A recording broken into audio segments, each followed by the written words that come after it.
Hello everybody and welcome back to Turbo Reviews. I'm Turbo. I'm back again today with the Rodeo 110 again. Great little copter, I really like this one. I forgot a couple of things I was going to mention yesterday after flying it. And well, after watching the video, I had no till I seen the footage from the FPV cam.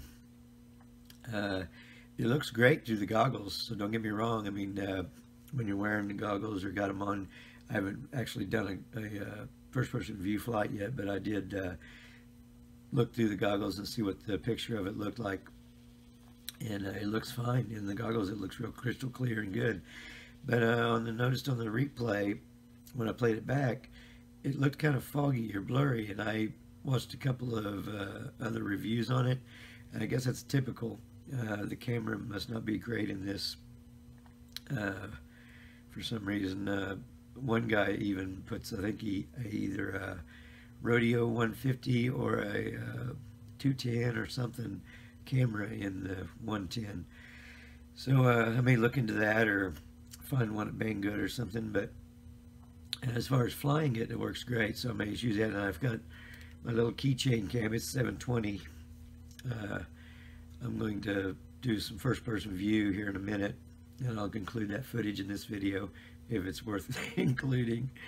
And I'll use that camera to video it with, and I'll use them both, of course. But this will have the better picture, so I'll put it in the as the main flight picture or video. But I wanted to mention that on mine, I noticed some other reviewers talk about it. You can put a S-bus or whatever you want on it, and then it has a switch right here. I don't see a switch on mine.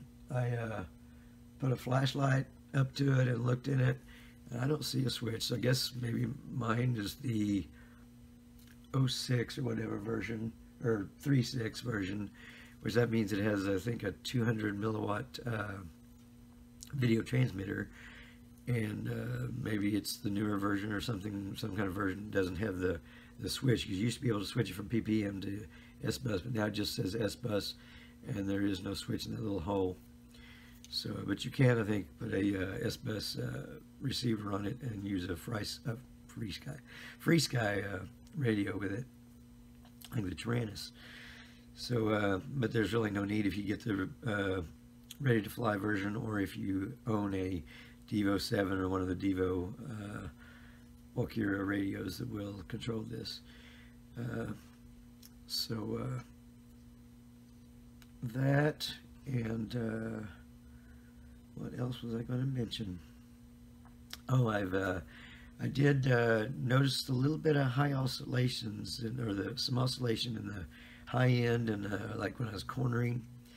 I'm not sure if it's prop imbalance. I may balance the props if I can find a rod to go through the middle of them good. I may check the balance on them, see if that has any issue.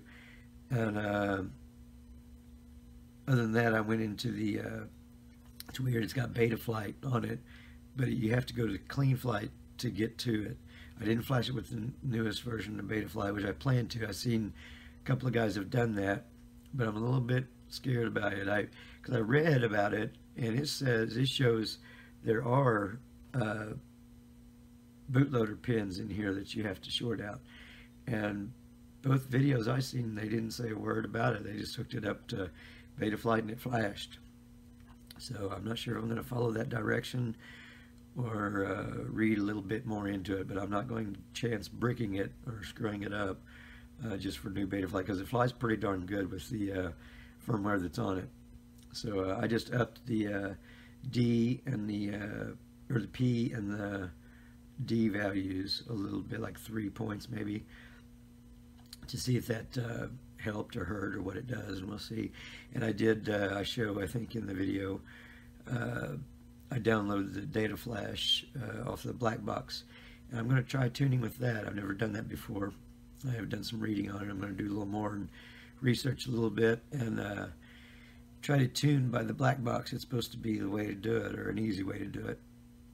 And so I'm going to look into that and see if I can't tune it even better with that. If I do put a new Betaflight, or maybe even with this current version, try it and see how it goes, because I'm afraid to flash it until I know for sure that it'll work.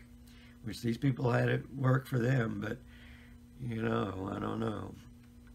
Luck strikes people in different ways, so I don't know. I'm a little leery of it, but I think that's about it. So here I'll get on with my show you what I did to the PIS. I did put arming on a switch and fail-safe and a beeper. So and my modes, which of course CleanFly doesn't have air mode, so you don't get to use air mode. It has to be full acro on your last position. So I'll show you that, and then we'll if I get a good flight out of this FPV style, we'll give it a shot. And yesterday it was like hot here. I mean, it was like summertime. I swear it was like summer. Today it's a little cooler. It's I don't know what the temperature is actually right now, but it was pretty chilly this morning and a lot cooler than it was yesterday, but it's still pretty decent weather for February. So I'm going to FPV it, and hopefully I'm going to try to take it easy and do some good video and try to maybe weave the trees a little bit or take it out front and fly it around and see if it'll do flips and rolls with the keychain cam on it, which I may take it off first to try it. So anyway, here's my CleanFlight, Betaflight, whatever you want to call it, set up, and then I'll let you see the first person view I get today. All right then, good seeing you. I'll see you around. I'm out of here.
Okay, recording.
That was scary. Let's try it again. What do you think?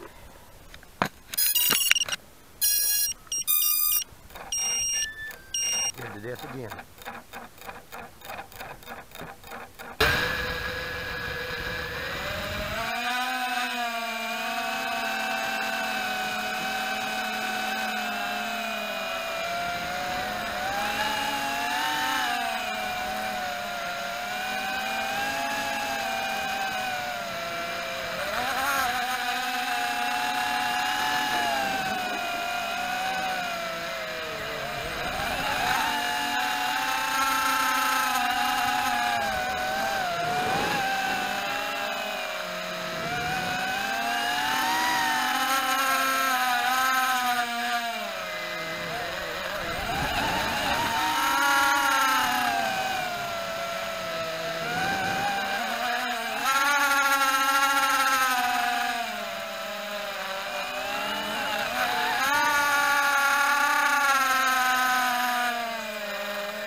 It's still recording.